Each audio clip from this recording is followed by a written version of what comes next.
اے لا یجوز الصلاۃ بہذا التیمم عندہما خلافا لابی یوسف رحمۃ اللہ تعالی علیہ فعنده یشترط لصحۃ التیمم فی حق جواز الصلاۃ ان ینوی قربۃ مقصودہ. یعنی اس تیمم سے نماز جائز نہیں ہوگی. صاحبین کے نزدیک، طرفین کے نزدیک، عندہما طرفین کے امام اعظم ابو حنیفہ رحمۃ اللہ تعالی علیہ، امام محمد رحمۃ اللہ تعالی علیہ، ان دونوں کے یہاں اس تیمم سے نماز جائز. کیا مطلب؟ کافر تھا، اس کے دل میں اسلام کی محبت جاگ اٹھی، آپ کے تبلیغ کی برکت سے وہ اسلام قبول کرنے پر آمادہ ہوا. اب اسے اسلام قبول کرنا ہے، اسے اسلام قبول کرنے کے لیے تیمم کیا. کیا کیا؟ پانی پر قدرت نہیں حاصل تھی، جن وجوہات کی وجہ سے تیمم جائز ہے، ان وجوہات کی بنا پر اس نے اسلام قبول کرنے کے لیے تیمم کیا. ٹھیک ہے. اب اسی تیمم سے وہ نماز فرض ادا کرنا چاہتا ہے، نماز ادا کرنا چاہتا ہے، تو کیا وہی تیمم جو اسلام قبول کرنے کے لیے اس نے کیا تھا اس سے نماز جائز ہے؟ تو امام اعظم ابو حنیفہ رحمۃ اللہ علیہ اور امام محمد رحمۃ اللہ تعالی علیہ آپ فرماتے ہیں کہ اس تیمم سے نماز جائز نہیں ہے. یہی نا بھائی صاحب؟ برخلاف امام ابو یوسف رحمۃ اللہ تعالی علیہ کے، کیونکہ ان کے نزدیک، کیونکہ یشترط لصحۃ التیمم فی حق جواز الصلاۃ، کیا معنی ہے جی؟ امام ابو یوسف رحمۃ اللہ تعالی علیہ کے نزدیک جواز صلاۃ کے حق میں، جواز صلاۃ کے حق میں تیمم صحیح ہونے کے لیے یہ شرط ہے کہ قربت مقصودہ کی نیت کرے.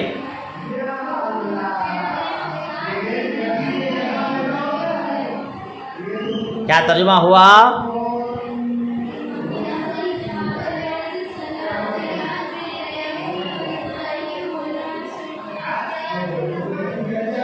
کتنا ترجمہ ہو گیا؟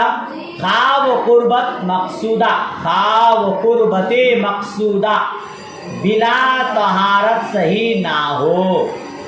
خواہ، ترجمہ دیکھیے پھر مفہوم سمجھاتا ہوں. خواہ و قربت مقصودہ بلا طہارت صحیح نہ ہو، جیسے نماز، یا صحیح ہو جیسے اسلام. جیسے جی یہ کن کے نزدیک ہے؟ یہ کن کے نزدیک ہے؟ امام ابو یوسف رحمۃ اللہ تعالی علیہ کے نزدیک ہے. اور وعندہما، اور طرفین کے نزدیک ایسی قربت مقصودہ کی نیت کرے جو بغیر طہارت کے صحیح نہیں ہوتی. تو اگر نماز جنازہ یا سجدہ تلاوت کے لیے تیمم کیا تو اس سے فرائض کو ادا کرنا جائز ہے. کیا کرنا جائز ہے؟ اور اگر مصحف کو چھونے کے لیے، مصحف کو، قرآن مجید کو چھونے کے لیے یا دخول مسجد کے لیے تیمم کیا تو اس سے نماز صحیح نہ ہوگی. صحیح صفحہ پلٹنا پڑے گا. اتنا مفہوم سمجھیے. تو اتنا مفہوم سمجھیے. عبادت کی دو قسمیں ہیں, ایک عبادت مقصودہ اور ایک عبادت غیر مقصودہ. شروع کتاب میں بھی آپ پڑھ چکے ہیں, شروع کتاب میں بھی پڑھ چکے آپ کی نیت کہاں فرض ہے, شرط ہے, کہاں نہیں. کہ نماز میں نیت شرط ہے لیکن وضو میں نہیں, کیونکہ نماز عبادت مقصودہ ہے, وضو عبادت غیر مقصودہ. پڑھے ہیں نا, اسی کو پھر سمجھیے. عبادت کی دو قسمیں ہیں, ایک عبادت مقصودہ اور ایک عبادت مقصودہ.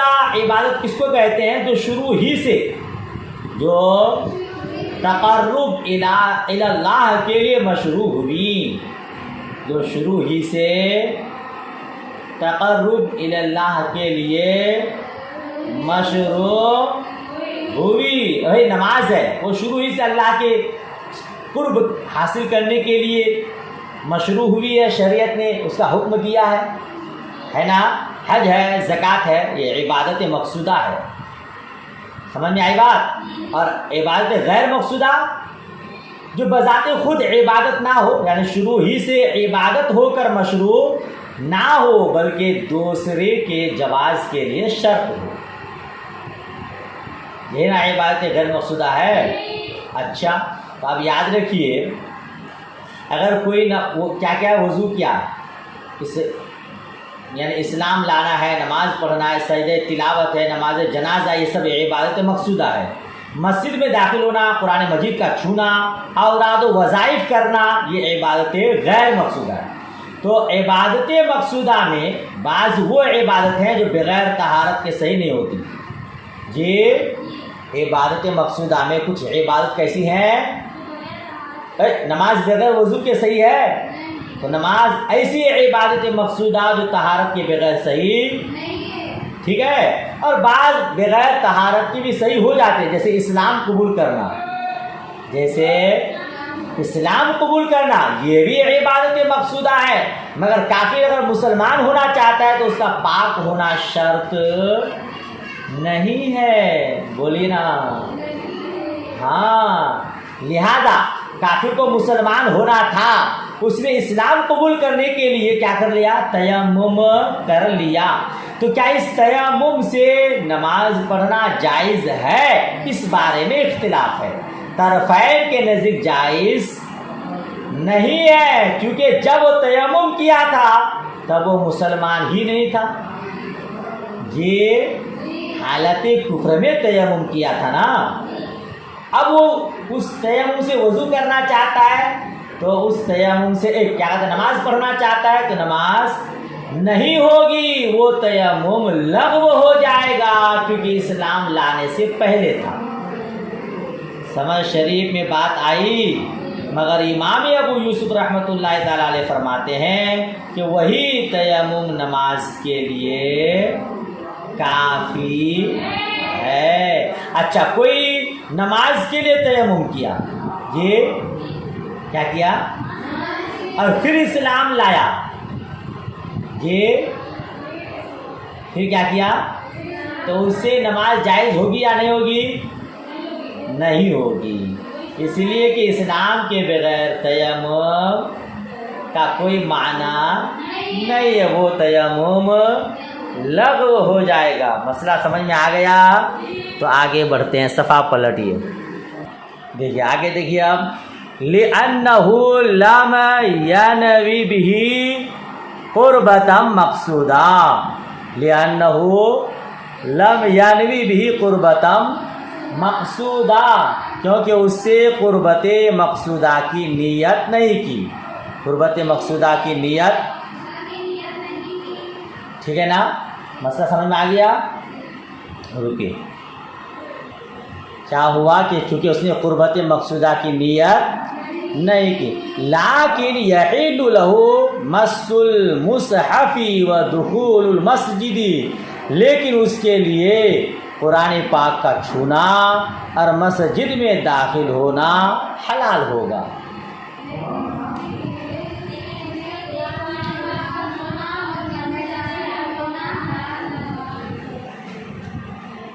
حلال ہوگا, جائز ہوگا, ہے نا.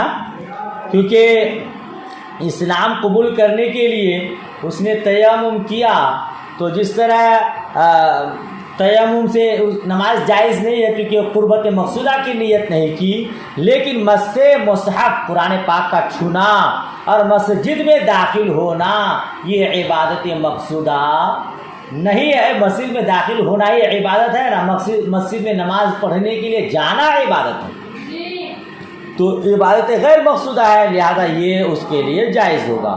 وَجَازَ وَضُوءَهُ بِلَا نِيَّةٍ، اور بغیر نیت کے اس کا وضو کرنا جائز ہوگا۔ کافر کا بغیر نیت کے وضو کرنا جائز ہے جی۔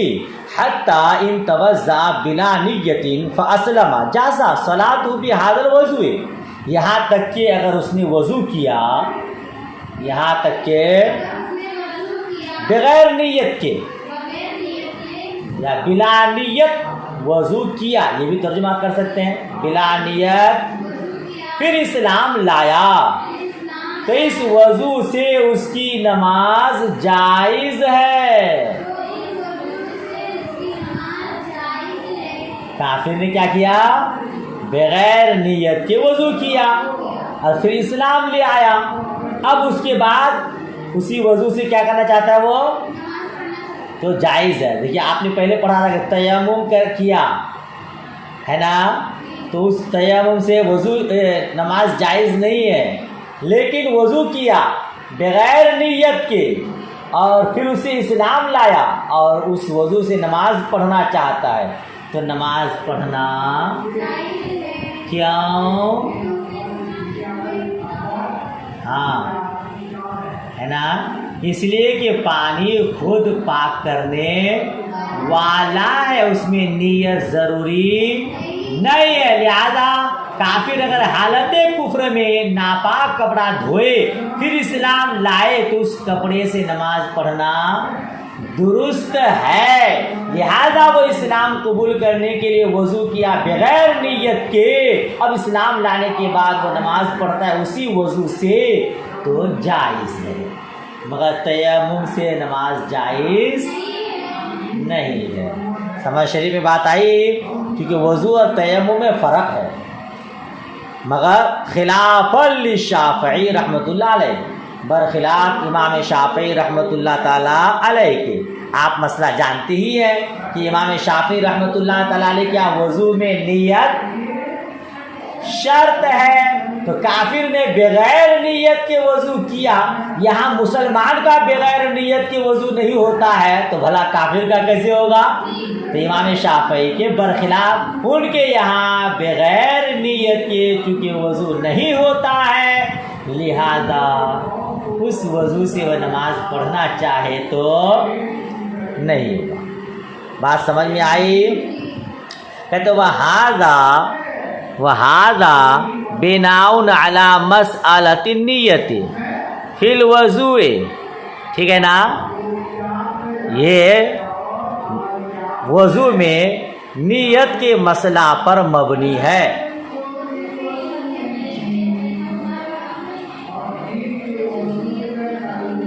یہ جو مسئلہ ہم لوگ پڑھے نا، یہ مسئلہ وضو میں نیت کے مسئلہ پر نہیں ہے، یعنی ہمارے یہاں وضو میں نیت شرط نہیں ہے اور امام شافعی رحمۃ اللہ تعالیٰ علیہ کے یہاں شرط ہے۔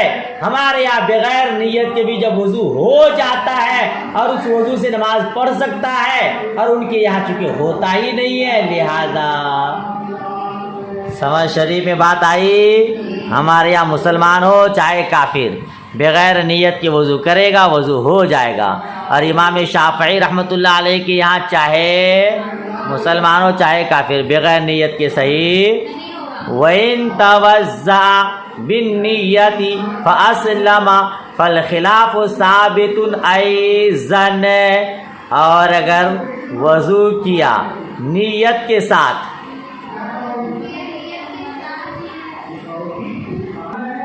کیا کیا؟ فاسلم، پھر اسلام قبول کیا، تو اختلاف اب بھی ثابت ہوگا، تو اختلاف اب بھی ثابت، یعنی جو ہمارے اور شوافی کے درمیان اختلاف، وہ اختلاف اب بھی باقی رہے گا. کیوں؟ لأن نیت الکافر لغو لعدم الاہلیت، کیونکہ کافر کی نیت لغو ہوگی اہلیت نہ ہونے کی وجہ سے. کیونکہ کافر کی جی بھائی جب وہ حالت کفر میں ہے، وہ نیت کا اہل ہی نہیں ہے، تو ان کی نیت کیا ہو جائے گی؟ لغو ہو جائے گی. سمجھ رہے ہیں؟ تو یہ اختلاف اب بھی باقی رہے گا. وَإِنَّمَا قَالَ بِلَا نِيَّةٍ مُبَالِغَةً فَيَصِحُ وَضُوءُ الْكَافِرِ مَعَ النِّيَّةِ بِطَرِيقِ الْأَوْلَىٰ. تو مصنف علیہ الرحمٰن نے بلا نیت مبالغہ کے طور پر کہا.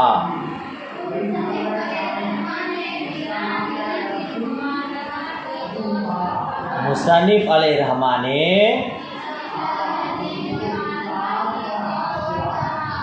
جی تو کافر کا وضو نیت کے ساتھ بطریق اولا صحیح ہے.